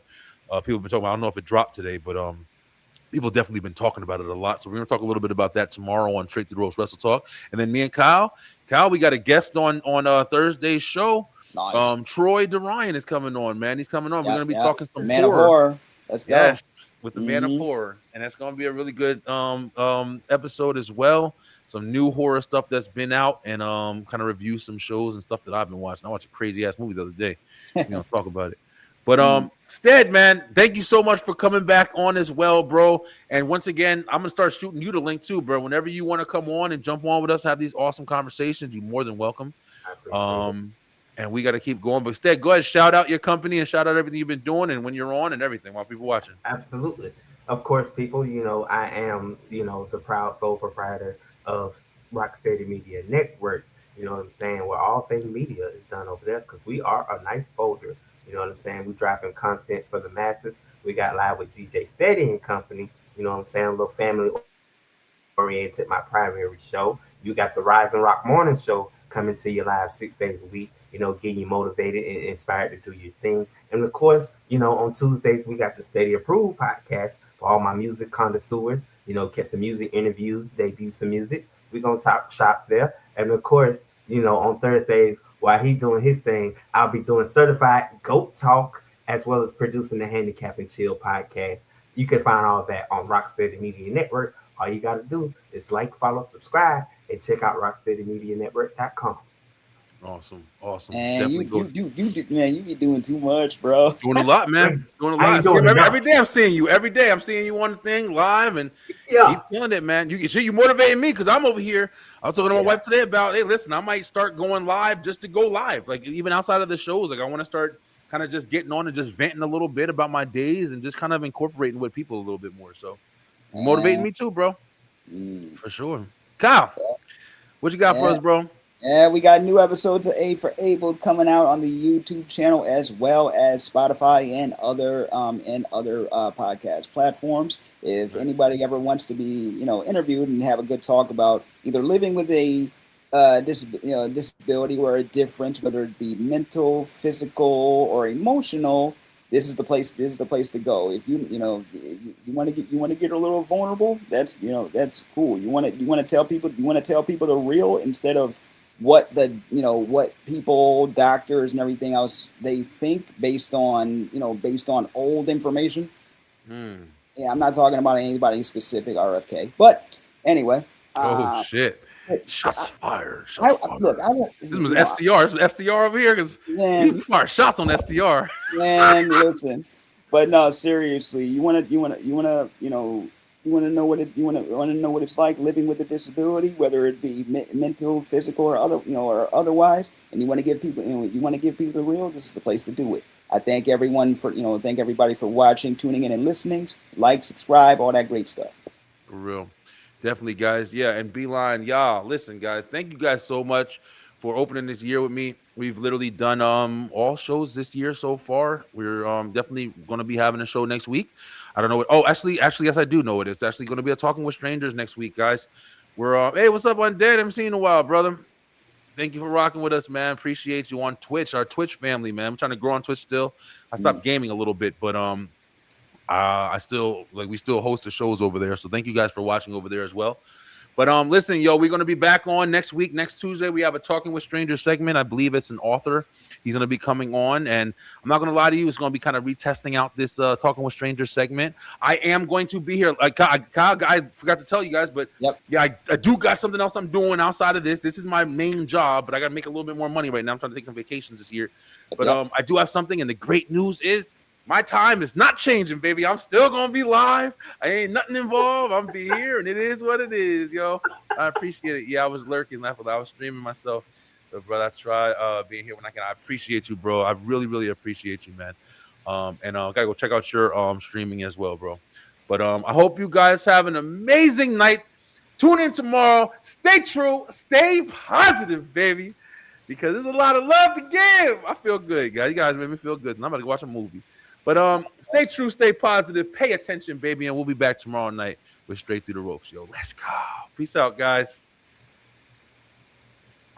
Thank you guys so much for watching. If you enjoyed that episode, make sure you head on over to the Beeline Entertainment LLC YouTube channel, where we have so much more for you. We have the Beeline Web Show on Tuesday nights, as well as Straight Through the Ropes Wrestle Talk on Wednesdays, and of course, the Beeline Entertainment Show on Thursday night. Join us and make sure that you hit that like, hit that share, and of course, subscribe with that bell button for the notifications so you can make sure you're getting all the great content from the Beeline Entertainment LLC.